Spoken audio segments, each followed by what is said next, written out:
I'll say good morning again, so it's louder and more enthusiastic. It speaks to your nervous system. I'm very excited to kick off this second session, and as I emphasized in the beginning, conferences of this size cannot happen without sponsors, and so I'm very excited to kick off with our session sponsor, Dakin, and I'm going to invite Jason Thorson up to the stage. He's the Business Development Director, and he is going to begin with just a message from the sponsor. Yeah, good morning, everybody. Jason Thorson, Dakin Comfort Technologies North America, a business development director for the national accounts team, and we're on a 10-minute limit here, so let's get going. There we go. So real quick, Dakin's position globally, combined with its family of businesses, holds HVAC market share, number one. I'm not going to read every fact on the slide. We're coming up on our 100th year based out of Osaka, Japan, globally, North American HQ, just outside Houston, but founded in 1924, so almost 100 years old. You could see on the right-hand side some of the bullets. We've pioneered or invented many exciting HVAC advancements, one of which I want to get to today as the centerpiece of our sponsorship. So the three core technologies that we focus on when we say on our side to inverterize North America are heat pump, inverter, and refrigerant control. But today I want to just focus on heat pump and inverter, for an exciting new product that we're launching this month. At a high level, the benefits of inverter-driven compressors for heat pumps, it's energy efficient, so it's a low monthly energy bill for your occupant or for your home buyer, for those in multifamily selling to the consumer. A consistent indoor air temperature, it does not turn on and off the way a single speed or two-speed does. You can power it off, obviously, but it ramps up and down, maintaining even temperatures and consistency. A comfortable home and low operational sound levels, which I'll show in a minute, and it's highly efficient and sustainable, not only economically for low energy bills, but also environmentally and socially. At a high level, an inverter heat pump can ramp up and down in 600 plus positions, variable speed, as you all would probably know, as opposed to the spiking and energy inefficiencies of a single speed or even maybe a two-speed AC. Again, superior comfort, no hot and cold spots, true air mixing, filtration, and just a better experience with lower power bills for the consumer. So a few years ago, Dakin launched the Dakin Fit, which was very exciting. You could see here, most people see that outdoor unit, that side discharge condenser, and say, yes, I've seen a mini split. What's the big deal? Those have been around 50 plus years, standard across around the world, But what that is either an AC unit or a heat pump hooked up to an air handler, a coil, filtration, and a control system like a traditional unitary system. So for this group, what's exciting for multifamily is now Dakin, who owns Goodman and Amana and other companies. Goodman has launched their Goodman SD side discharge inverter system, a first for Goodman, which at a more economical level really fits most budgets for multifamily and otherwise to offer a suite of benefits and opportunities for the home buyer or possibly the renter. So just like the Dakin Fit I showed, you have your outdoor unit, your air handler, and your control system, fairly straightforward, but again, it's offering an exciting new experience for the renter or the home buyer. Reduce expenses with inverter. This is something that a building owner, a unit seller, whether it's multifamily or single family, you can really lean into and market to the consumer. What consumer is not going to want a lower energy bill monthly to heat and cool their home with a better experience? Connected control, this TecHome Builder Summit, everything I've been in talks about, whatever's connected in the home, what the homeowner expects. We see the homeowner with their smartphone on the left-hand side of the screen. Easy to control the system, easy to understand what's going on in the home. Last night with the keynote, when we talk about indoor air quality, sensor technology, understand their indoor air quality versus outdoor air quality. And then what's also very exciting is when you see the mechanical contractor on the right, they can actually be connected to the system to understand, is there a problem? Is there an error code? Is there catastrophic failure? Maybe the occupant's not always in the home. So protecting the investment, many of you in this room who are owner-operators retaining the long-term asset, now you have what's probably your most expensive system in the home is under the watch of a professional and not waiting for your tenant to discover a failure with their heating and cooling system in the dead of summer, dead of winter, whatever the situation is, at a very inconvenient time. So new HVAC for multifamily. You see the image. I don't have a laser pointer to show you on the screen, but side discharge condenser on the balconies. You see the array at the bottom. With the building design, take back usable space. These are images of a rooftop. We have these actual examples all across North America, US and Canada, of going with a small, whisper quiet, efficient set, in this example, 24 units, as opposed to a very noisy, inefficient AC condensing farm, as they call it, on the roof. And the other image is what's becoming very popular, already a few people in this room I've talked to, designing in that terrace, putting that outdoor system on the balcony, planter box. The homeowner has direct control of their individual system, not a whole building system, and it fits the budget quite well. The Goodman side of this was really to value engineer. I'm gonna just cruise through this real quick. Another company that Daikin acquired in 2017, Modally. As far as HVAC solutions, for many of you in this room, 5 core service offerings: preventative maintenance, asset tagging, planned replacements, unplanned repairs, direct supply, direct order. I'm gonna see many of you in the boardroom discussions. We'll dive deeper into this. But for those owner-operators and those retaining the asset, Modally is a huge value add to you and your assets and your buildings. And our national network is vast. I don't need to get into this, but our coverage is unparalleled. Our position in the market combined with Modally is superior and unique. So, and with that, thank you. Thank you. I can't think of a better collection of products to jumpstart a conversation about reducing expenses. Thank you very much, Jason. This morning, our goal is very straightforward. We're cutting right to the chase, and we're looking at ways that technology specifically can help you reduce expenses. We have a tremendous panel up here to dive into that conversation. And so as we get going, I want each of you just to give a high-level introduction of yourself, a minute or so. Don't sell yourself short. Who are you and why are you on this panel? I'll start with you, Yuri. Hi, my name is Vaknin. I'm the Senior Vice President of Sales, Leasing, and Marketing for Beechwood Homes. Beechwood Homes is a very unique developer, builder. We are located in New York, but we also have an entire division in North Carolina. We build everything from multi-million-dollar homes in the Hamptons on the beach to affordable housing, 55-plus communities, condo, townhome communities, high-rise condos, some of the most high-end apartment buildings on Long Island. We're embarking on the largest mixed-use residential development in Chapel Hill in over 2 decades with 815 condos and townhomes. But we also have a very unique product offering, is that we also do very high-end apartment buildings that have mixed into it extended stay and in some cases even single-night hotels.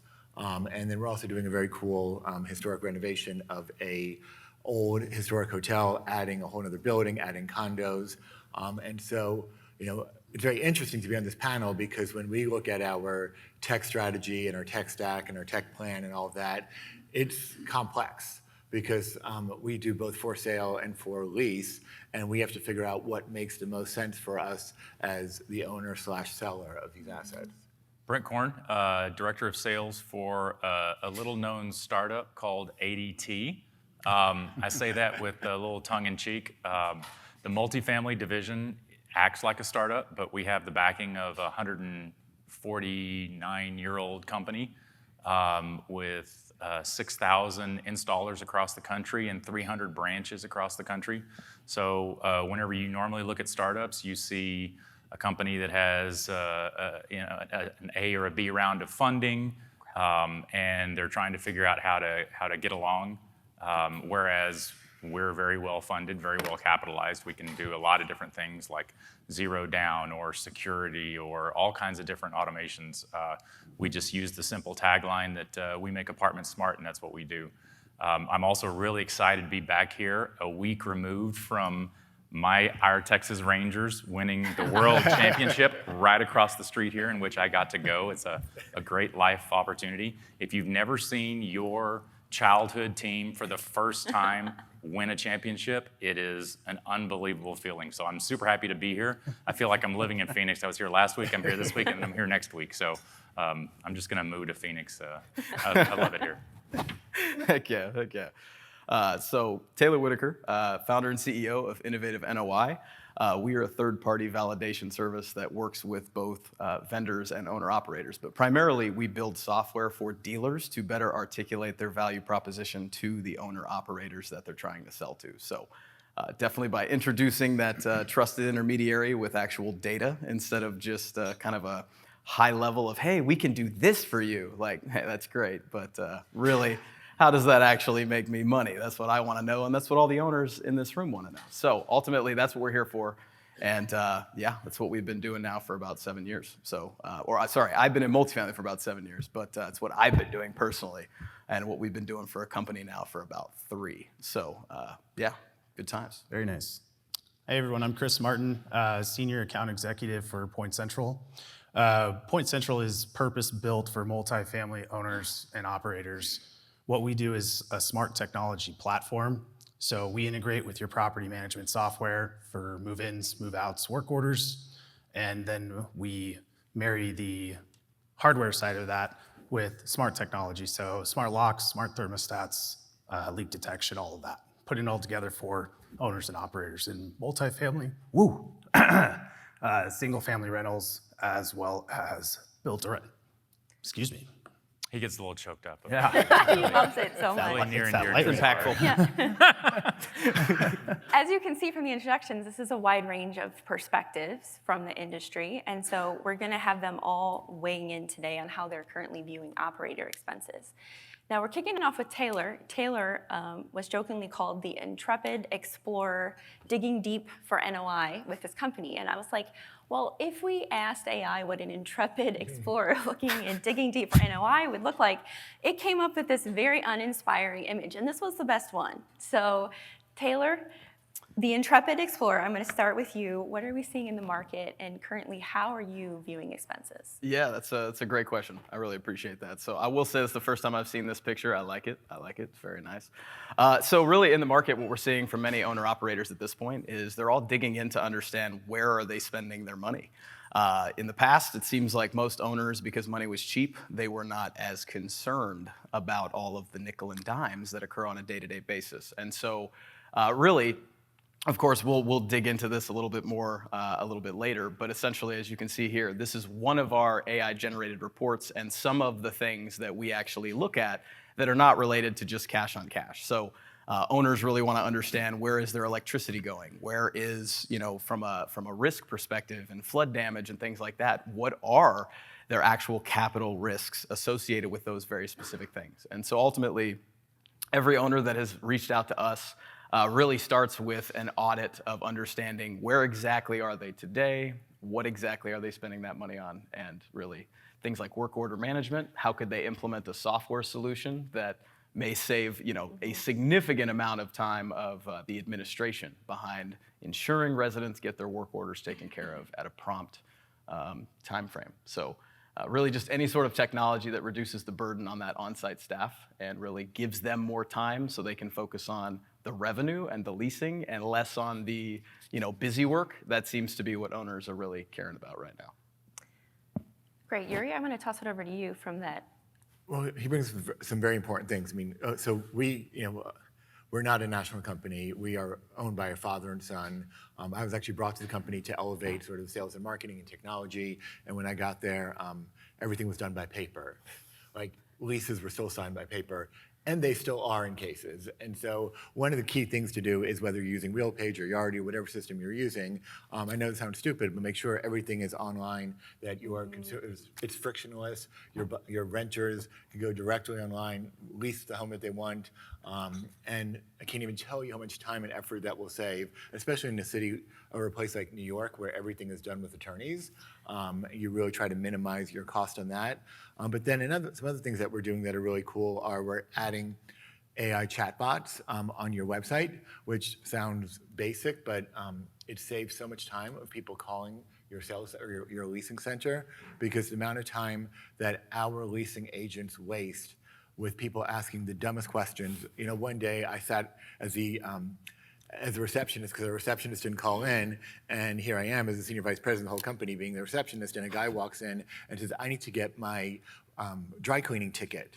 And I'm like, what do you mean you get a dry cleaning ticket? And so he goes, oh, well, this is the leasing department. And so, just having basic things where they could just go online and have all of their questions answered would be like so important. But that's all kind of basic. We've talked on, separately offline about things that operators can do. And so for us, we have to look at, is this a product that is for sale and we're going to sell it, or are we going to retain it and own it and manage it? And in those cases, we are looking for more ways to save money. And how technology is going to do that. And there's some really cool ways. And we can get either very specific today, or I could use some very specific examples. Whether it's EV charging, we did a program called Community Solar Program, where we own a giant warehouse building where our offices are actually located, and we turned our roof into a solar roof, a solar farm, and we used that energy to offset the costs on some of our buildings, which was a really cool, kind of technology thing to do. That's a tremendous example. I think that's part of one of the categories when we dive into the actual specific expenses, so you can hold that thought. And then for the overview, I'll toss it over to you next, Brent.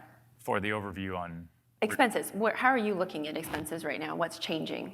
So from our perspective, the first thing that we look at is the ability to generate revenue. I think that's part and parcel with the reduction in expenses. So, the first value proposition from an automation or from a technology standpoint generally is, can you generate additional rents? And of course, everybody walks in your door and says, hey, you can get an extra $10 for this, an extra $15 for this. The difference in a lot of the stuff that we play in is that it's becoming an expectation. So whether it's managed Wi-Fi or being able to open a lock without using a physical key, those are darn near requirements. And if the place across the street has them, they are going across the street. So I think there's an aspect of requirement and additional revenue. So that's the first part of it. I know the specific question is related to expenses. So the other part of it is, what operational efficiencies can you create? So that would be exactly to Ori's point. Somebody walks in and says, I have a problem with XYZ. I need to get a lock, and then they got to go find the maintenance person that has the one out of 258 keys that are on one key ring, and then figure out, or whenever I move somebody out, I have to rekey and redo it. Now you have a smart lock where you push a button and they get a new code, and all of that's taken care of. So some of it's a little bit hidden in a lot of what Ori's talking about. The final portion of it is you touched on this a little bit, Ori, would be how you look at it, and so did Taylor, from an operational standpoint, from a cost standpoint. So for example, we might finance a deal and put the entire cost onto an opex instead of a capex. And that might be good for some people and not for others. You may say, I want to operationalize that $250,000 and just put it in the monthly fee. So there are kind of three portions that we look at on our side. Great. Chris? To piggyback off of that, we focus a lot on vacant expenses. So let's say the thermostat is left on for the entire term. That's a huge cost. Let's say there's a leak, whether it's occupied or in vacant settings. Let's say it's a vertical building. That's going to be a huge expense. So that's where the technology comes in. Like I mentioned earlier, married with your property management software, as soon as it moves into vacant, we're able to switch the settings on your thermostat. Our platforms out there, not trying to sell Point Central too much, you can see me at the booth for that.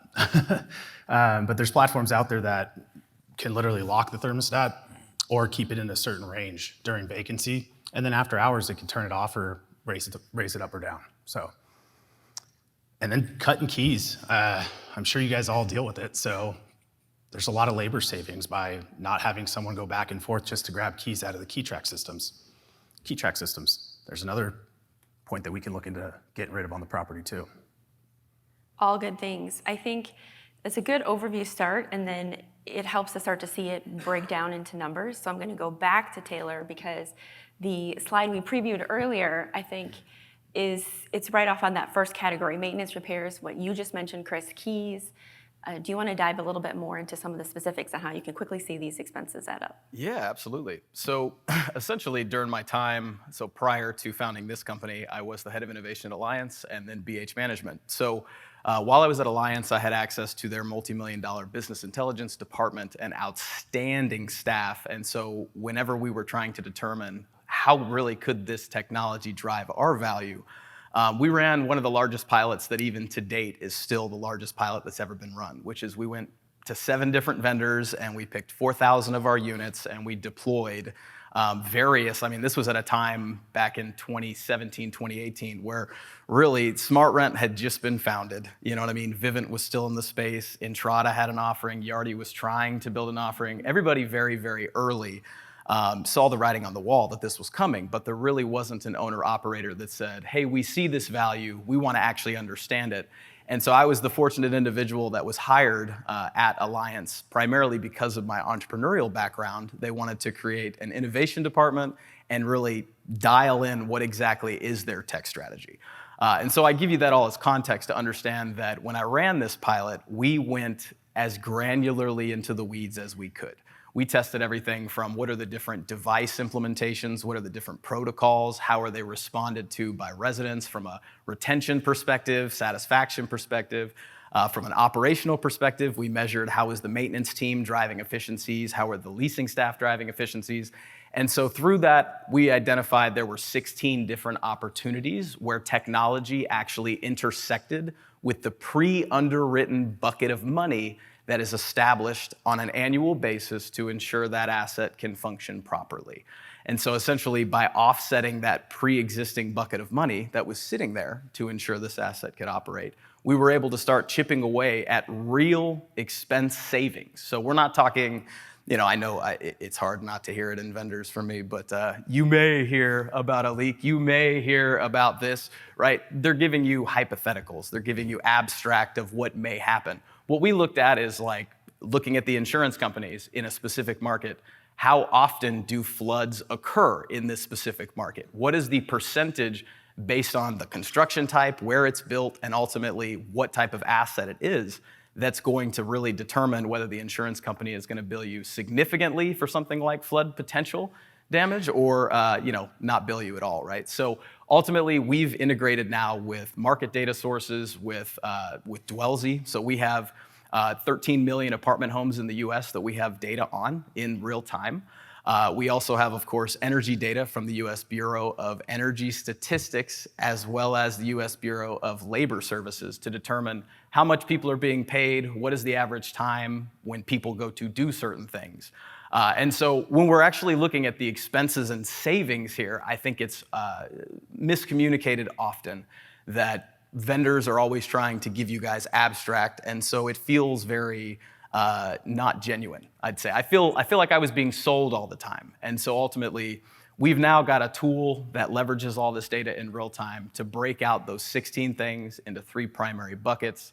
And of course, as you guys can see here on your screen, what those buckets actually include. Some very different things. If you could hit the slide for me. Yep. Thank you. So this is an example of like one of the calculations of one of the very specific things that has to be done every time a unit turns. And so there is a very simple thing like resetting a thermostat. The metric we have there is 8.634 minutes. That's actually something that we got from some of the owner-operators we represent, as well as looking at relationships with Greystar and things like that, trying to understand how much do they determine to be the underwritten amount of time that they're going to pay to have this task done. And so ultimately, once we have that, which we do, and we know what the size of the asset is, we're able to determine based on the market data, how many units do they have on average listed, and then really we work backwards based on the size. How many headcount do they have for maintenance staff? How many leasing staff headcount do they have? But in this case, it's maintenance only. So this was a 402 unit asset that we were analyzing here, and there was roughly 5 maintenance individuals on staff. But you can see that the maintenance manager and the agents, they all do the same thing at the end of the day. There's no difference between what a manager does and an agent does from a maintenance perspective on a day-to-day basis. And so really we can work backwards to determine exactly how much time was saved, looking at the value of what that time is worth to give us exactly how much on a monthly basis you're offsetting your NOI expenditures just by implementing a piece of technology that removes this from your pre-existing bucket of underwritten money. So this is just one example, of course. We do this at a very, very large level, and it is all, I mean, it's hundreds of thousands of calculations in real time. So it's difficult to give you guys super, super granular of everything, but I felt this would be a good example to kind of illustrate that this money you guys are spending already. So this isn't an abstract thing. This is something that is you can take advantage of today, start saving that money today, and I'd be happy to chat more with any of you about what are some of those other buckets and where are you spending a significant amount of money. That's really what we're here to help provide. I think he makes a great point in that as a human, one of the hardest things is to take a hypothetical. I mean, I am a yoga instructor on the other side of being a tech journalist, and with your body, it's like, well, my future, maybe I won't feel good, maybe I will. It's kind of hard to take care of myself today. In your business, it's like, well, maybe I'll spend the money, maybe I won't. Maybe I'll have a flood, maybe I won't. And then when you get granular data that says this is your odds, this is specifically your odds, then it's a little different conversation. And so, Chris, Brent, you're gonna have to just start passing out those these numbers from Taylor that show, no, this is what you're paying by not getting our services that fix these problems. So getting even more specific still, looking at the OPEX savings categories, we had talked about maintenance and repair, leasing, insurance and staffing, all as being top categories to discuss. So I wanna go to you first, Brent. Out of those categories, maintenance, repair, energy, leasing, insurance, staffing, which is the number one you're seeing affecting expenses that you're talking about within the company? So I think for the most part, it's on the maintenance side. It's the number of hours that you don't realize that you're spending, whether it's rekeying or whether it's managing interactions, as Ori mentioned, where somebody walks in and says, "I'm looking for my dry cleaning." I haven't heard that one before from a prospective client yet. That's an interesting one. I'll work on that. Maybe we'll add that as a feature. But there's so much more going on.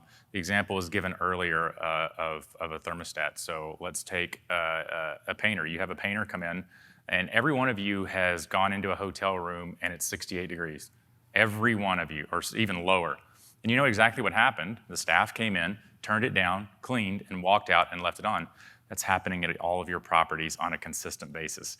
The painter comes in and they turn it down to 68, and they paint and they leave, and no one goes in there for 2 weeks. And in Texas, it was 108 this year. I guarantee you that AC did not turn off for 2 weeks. And so I would say it's really about those lost hours and that lost money that you don't realize.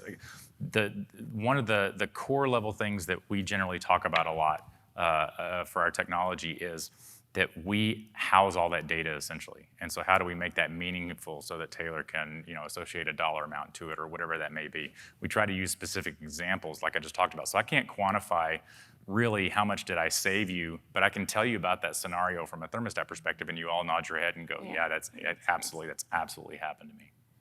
Yep. Good point.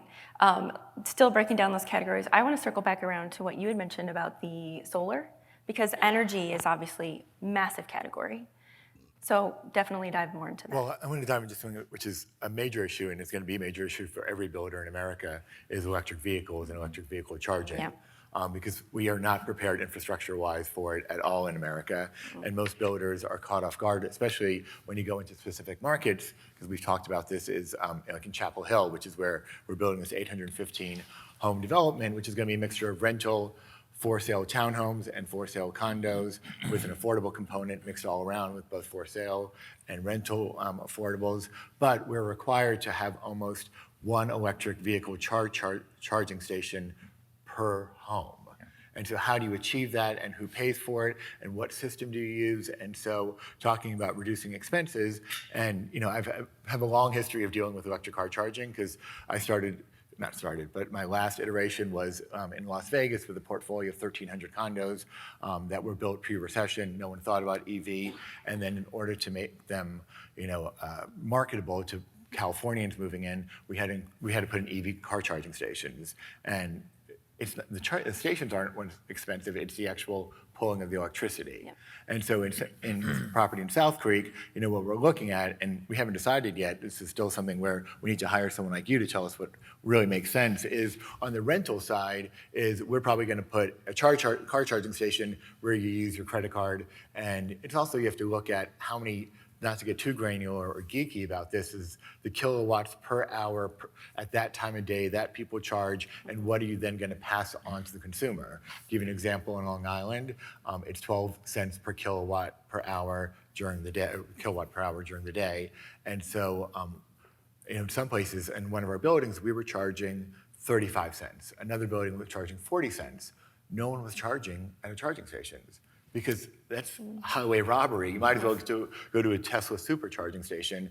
And so you want to recoup your costs, and you want to continue paying for that infrastructure, and even continue to make money off of it, but it has to be at a number that makes sense for the consumer to want to use that charging station. But then when you do a for sale product, if it's a garden style thing, you can work out a way to tie in the electrical to the actual unit, so they're paying it off of their electricity. But then once you get into a larger than a 3-story building, you then have to figure out how to put a charging station in there, and then or how are they paying for it? And is there gonna be a charging station? And then when you do something like a townhome, whether it's for sale or for rent, you can just put in a 220-volt system or outlet in the garage, and you're good to go. And so it's really thinking granularly about stuff like that, because energy is one of the most, you just talked about it with AC, and it's funny that you say that, because every time I go into one of our unoccupied units, it's 68 degrees, and I'm like, Jesus, it's like I can't imagine how much we're spending on this. So, energy is one of the main things that we look at. Obviously, there's so many other things. Maintenance is another one. How do you limit your maintenance costs? I just think about, your porters cleaning your hallways. We have this one building where we have so many common spaces, but what I'm working on installing is kind of a monitoring system where we can see which areas are most used, so that the porters aren't just starting at the top and then just going down. They're focusing on a daily basis on the places in the building that are used most, and those are what that they're cleaning. And then after those places are cleaned, then maybe twice a week they're cleaning the areas which are not used as much. So there's so many ways of thinking about this, and we can get really granular, because I've got some other things I could talk about, like keyless entry, which is interesting for us. Keyless entry was, we have 55 plus communities, and these people wanted their darn key, And so we went from a keyless entry system to a fob-based system, because they felt more comfortable with it. So it reduced that key lock change thing, but it did not reduce that tracking of the key fobs and the lost key fobs, and then you have to charge for the key fobs. And then I've done, in another building, a system where it was a company called OpenPath, which has changed its name to something very weird now. But it's a fully, smartphone-based system. And this was in a building where everyone was, millennial, whatever, and they got pissed off at first, because they're like, what if my phone is dead? And so eventually they got over it, but that was... I was gonna say everybody gets pissed off at first. At first. But it was a good 6 months of pissed offness, and now they're like, oh my God, this is the greatest thing in the world. And so, but then looking at future-proofing, which is what you talked about the other day, is what you always have to consider. Like, we were looking at buying a Butterfly MX system, and I'm like, I don't want that. I don't want to spend money on that, because not only is there, from a revenue perspective, the upfront cost, but there is a subscription cost annually. I want something that's everything, smartphone based. And so why would I spend all that money on that technology that is not future proofed? So there's one additional, like you're talking very granular, like you keep saying, I got this granular thing like this here and that here, but there is a higher level, I think, that everyone in here needs to keep in mind, and that is, how do all these systems interoperate? Mm-hmm. So I know we're probably going to get to that, but keep in mind that we're a partner in that discussion. So when you're looking at these technologies, you need to ask questions. For example, our system, we talk about things like interoperating with multiple PMS systems, and not to make your eyes go into the back of your heads, but that's a cloud-to-cloud integration where their stuff sits over here in the cloud, ours sits in the cloud. Do you have the infrastructure like a really big company with a lot of engineers that most of the people sitting up there have behind them that can do those integrations? Because they're gonna come at you really fast and really furious. And it's gonna be charging today, but it's gonna be internet tomorrow. And if you think about the way you build a road, you don't build a road like a mile up and then just, there's other stuff down there. You build the entire road, and then things kind of grow up around it. Our platforms are the road. and you want to make sure that there's a lot of integration. So for example, he's mentioning Butterfly MX or Salto or access control or whatever. So you got access control, you've got property management software, you've got solar, you've got all kinds of integrations that are coming down the road. Make sure that the systems you put in, that you're partnering with them and you understand what their capabilities are to integrate all of those different systems. Because if you're going and buying a random Wi-Fi thermostat and going, I've got my thermostat thing solved. Now all of a sudden, your resident who uses their phone all the time says, wait, I got to move in, and now I've got one for my thermostat, but I've got one for my access control, and I've also got one for my key on my door. They are not going to like that. None of you like having multiple apps in your home right now. It probably drives you crazy. I can guarantee you it's 10 times worse with the people that are going to come in and rent from you. Awesome point. Awesome point. Do you have anything to add? Yeah, I always say you buy the platform today, but always understand the roadmap. If you don't see a lot of innovation on the roadmap, obviously, again, don't buy the roadmap. Roadmaps change, but you want to see that they're forward thinking. And you can do that by looking at what they currently have. So we're not going to add, if you walk in and say, I want Bob's, I want to integrate Bob's laundromat down the road, we're probably not going to do that, right? So we can't solve your laundromat ticket. But if you ask, We might do that, actually. yeah. But if you ask how many access control things do you, well, then there are resident engagement platforms that then we can integrate those where maybe they have some kind of API integration. But if you look at the existing list, that kind of gives you an idea for how innovative they're going to be down the road. I'd like to just say one final thing on that, and I think they did a really great job. If you don't have one of the primary PMSs, don't expect vendors to bend to you. Yeah. That's the one thing I will say. I have seen it with a lot of the smaller owner-operators. Some owner-operators have adopted Salesforce, and I have no quarrels. You guys use whatever you want, but just be realistic and understanding that organizations like ADT, Alarm.com, they have resources, don't get them wrong, but they're prioritizing their roadmap based on, of course, the influx and the impact that you will have on their business. So if you have a very large portfolio or even, let's say 10,000 units, and you're willing to sign on the dotted line and say, I will give this 10,000 units guaranteed to you if you build this integration, I will tell you, they will all tell you, sign now, we'll build it tomorrow, no problem. But the reality is most of you guys don't want to give that dedication in order to get the integration built. And so it leads you guys in this circle of analysis paralysis. And so you're missing out. Every day you guys don't decide how you want to proceed. This is revenue you are losing, significant amount of revenue, just because, again, you have these expenses happening every single day. And you're going to continue to pay for those expenses regardless. So I would just say, look and make sure that, yes, they integrate, but more than anything, that you are also following what is necessary to scale your organization in this industry without every vendor you go to telling you, I'm sorry, we can't build that integration right now unless you give us X, Y, Z. Like, there will have to be some bending on your side to meet them at what they've done for you. So I would just keep that in mind. Great perspective to share. Moving on then, looking at technologies, what you guys have alluded to and what you just mentioned, Taylor, is there's a big difference between going back and doing something and asking for something and future forward looking at it. So there's a big difference between retrofit, remodeling, going backwards, and then new developments. So I want to do a quick touch point on that next. And it's open to the floor. Like, what are you seeing as far as expenses specifically that's differing between the new development mindset and the retrofit mindset? So from our perspective, the great thing is the majority of our technology is wireless, and so we're pretty ambivalent to, I guess, wrong word. We're agnostic. We don't care whether it's new or old. A lot of the things that Ori mentioned are going to require infrastructure changes. So you're talking about charging. You got to dig up, the concrete, get electricity up there. You've got to do access control, which means you're channeling, you're digging conduit and holes and things like that. So some of those are fairly unique from an in-unit control perspective. There's mostly wireless, so the impacts are negligible. The one thing that we do really worry about, or not worry about, but that we really focus on is the connectivity method.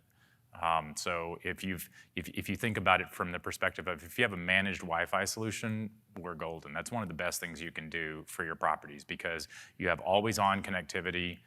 It's not really based on a resident router or anything like that, and you can generate additional revenue. By the way, I'm not shilling for that because I don't get anything from it.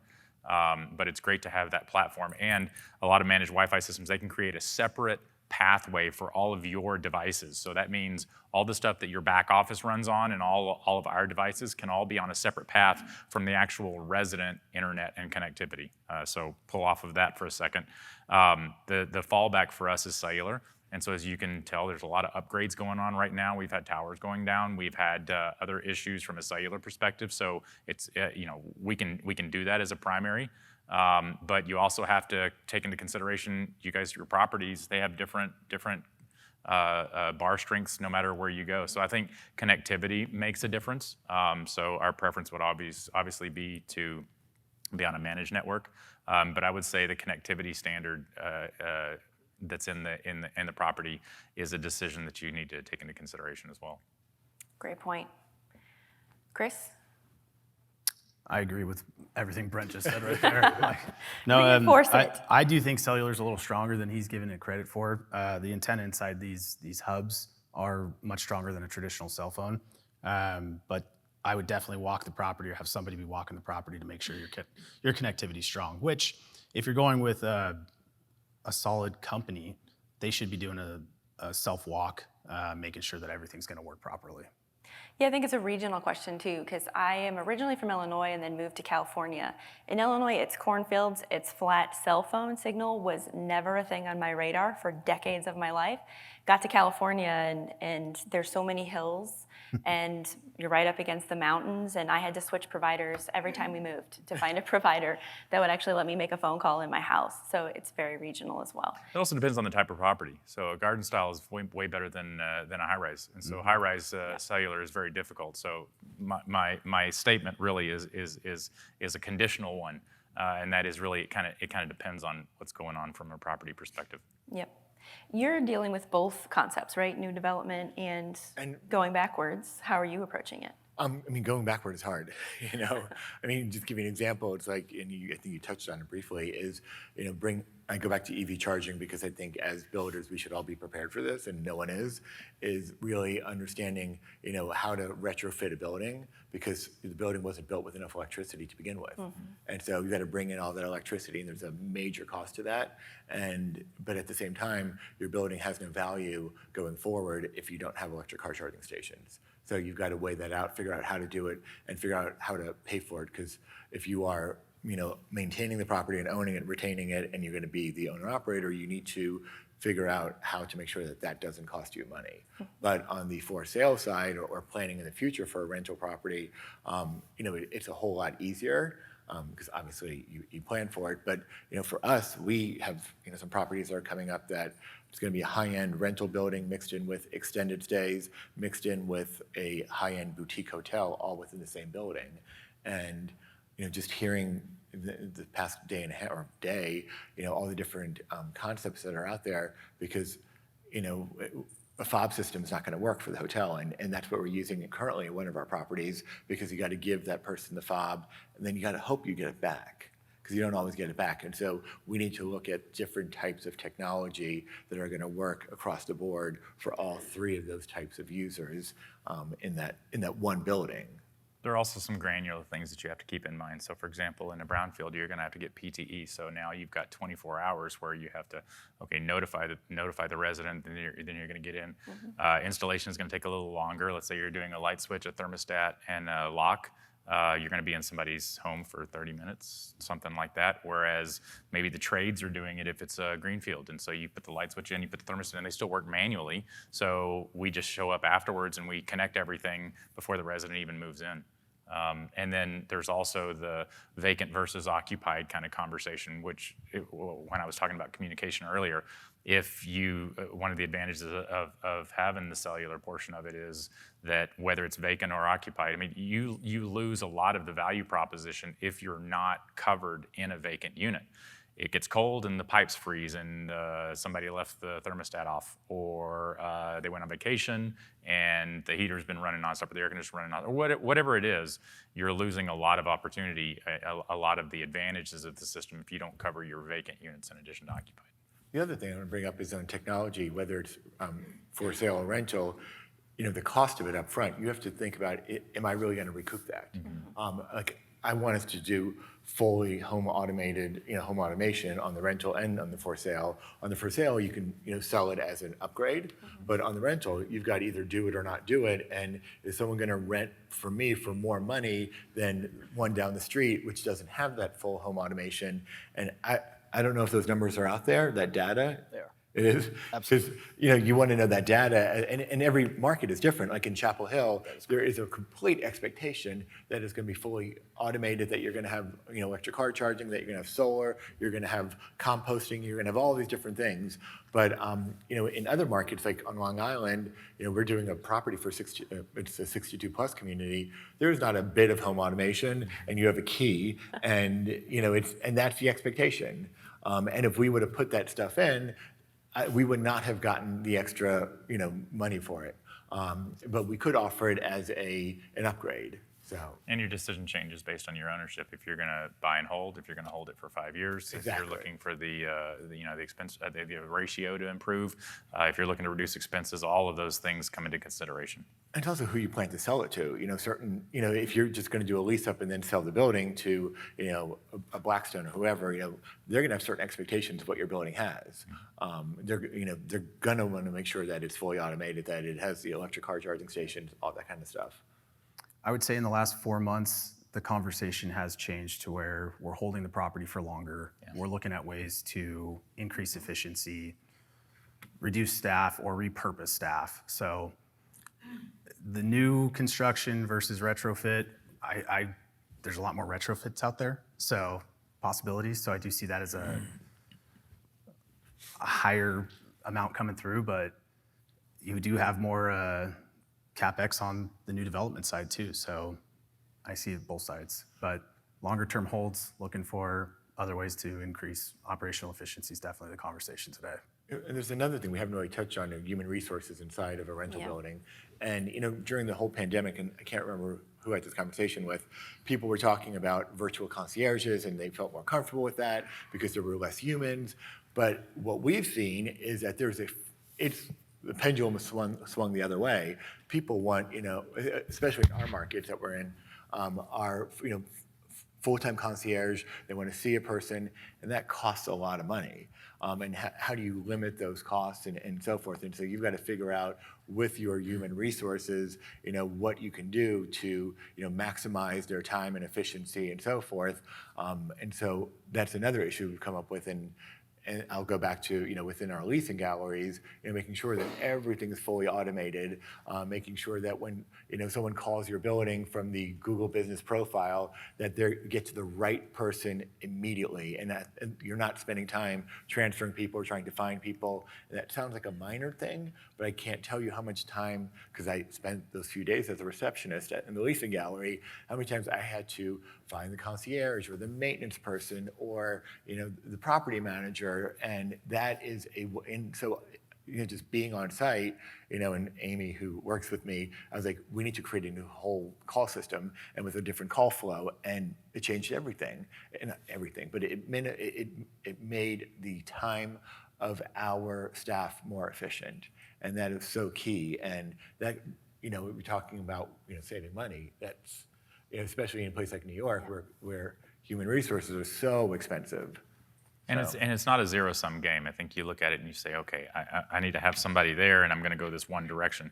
But you can blend these things. So, for example, you can have self-guided tour, and you can also still have regular hours people take them around also. So I think something like 30 or 40% of the requests for tours are after normal hours.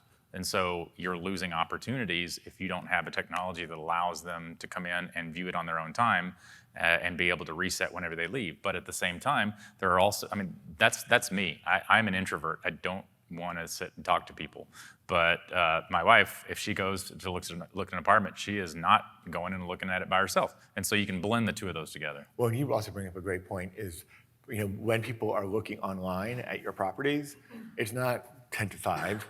it's midnight, and they want answers at midnight. Right. And you're a leasing team, they're not going to answer, except we have a couple who would answer. But that's where you need something like an AI chatbot where they can quickly get all the answers out. But then that brings up a whole other technology issue: is you need to have a structured data feed that's going to feed that AI chatbot. And so it sounds so much easier than I just said, but we're in the midst of implementing an AI chatbot, and we actually found it here at the Housing Summit. Awesome. And Atlas RTX, I'll give it a plug. But it's there's an implementation to it that does take some time and effort. But at the end of the day, we did some investigative work, and we saw that the average time that our human live chat person responded to someone on one of our properties was 7 minutes. It needs to be under like 20 seconds. And so we knew this was a major problem. We were losing people, and we were also getting 150,000 hits per month on our website. And so it's like, what are we missing? And so, looking at technology and how to reduce, increase revenue, not just reduce revenue, having things like that, things that you don't even know where you're losing money. I love Ari's perspective because he's got obviously different than ours. He's on the different side of the table. And one of the things I like that he just said is that he's describing a level of pain initially. He's describing a ramp time where you're learning this technology, and that exists, and you're a partner with us on the platform side. We don't show up with a box and hand it to you. Does anyone in here have a cell phone that they opened up and never updated or never made any changes to or never added any? No. It's constantly evolving. And so there is this ramp time where you're learning. And so just keep in mind the operational efficiencies are there. They are on the flip side. As you go through the process, you have to figure out, and you have to make a commitment as well. A lot of times we'll ask the customer, what do you have internally to help us along this route? And we'll ask a couple of direct questions. And we've actually told some customers, we're not gonna continue this conversation. And they look at us like we've got three heads. No, you're a salesperson. You're trying to sell something. No. If we go in and think that the customer expects us to show up with a shiny box, put it in, it's going to take 5 minutes, and everything's just up and running. Now, again, there is an operational, and there's a whole bunch of stuff on the other side, but there is this partnership where we say, okay, there is a ramp time, and we'll absolutely be there, and that's where making the decision with a large company that has the resources to help you out. But just understand, there is what Ari talked about, which is there is a little bit of, we're going to have to work together and explain to you how this works. Well, you bring up a great point because that ramp time is so important, and depending on who the partner is, and you brought this up yesterday talking about, we talked about future-proofing, which is my new favorite term. I've used it 3 times now, I think. But it's like asking a lot of questions. And one of the things that my team did, we've learned from, I wouldn't say failures, but sort of hiccups, is by not asking enough questions on the front end of when implementing a new technology. And one of the things is, how are you going to support us? What is the implementation process? What support are we going to get from your end? What do you expect on our end? Because we didn't have the staff to do what we thought. With Atlas TRX, it's been a dream, and they've done everything. But in other sort of implementations, they're like, oh, we've got online videos. Well, that's nice, but I don't learn off an online video unless I'm trying to change a tire or something.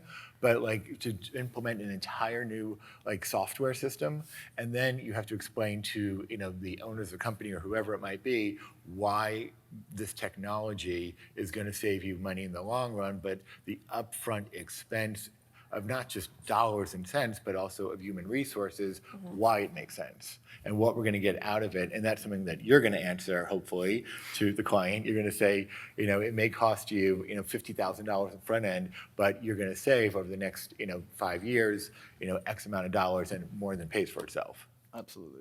That's a good point. Actually, getting the technology up and going, it can really save you expenses on staffing and time as well. Very well said. In the long run. In the long run. They have so much more that they could say, but we're at time.